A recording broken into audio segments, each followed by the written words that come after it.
যুক্তরাষ্ট্রের new York police department বা এনওয়াইপিডির নিয়মিত বাৎসরিক প্রি-রমাদান কনফারেন্স অনুষ্ঠিত হয়েছে। নিউ ইয়র্ক শহরের ম্যানহাটন ডাউনটাউন পুলিশ সদর দপ্তর ওয়ান পুলিশ প্লাজায় এটি অনুষ্ঠিত হয়। এতে শহরের 5টি বড় থেকে মসজিদ ও ইসলামিক সেন্টারের প্রতিনিধিরা যোগদান করেন।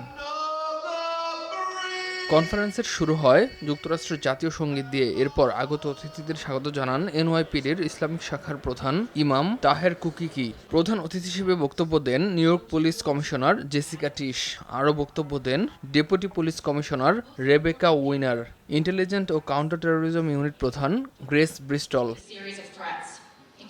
চলতি বছর রমজানে নিউ ইয়র্ক পুলিশের পক্ষ থেকে সর্বোচ্চ নিরাপত্তার জন্য প্রয়োজনীয় ব্যবস্থা গ্রহণ করা হয়েছে জানান অতিথিরা। আর নিউ ইয়র্ক পুলিশ ডিপার্টমেন্টে ৩৫০০ মুসলিম পুলিশ সদস্য থাকার কথা উল্লেখ করেন মুসলিম শাখার সহ সভাপতি ক্যাপ্টেন বেকিম বিকাজ।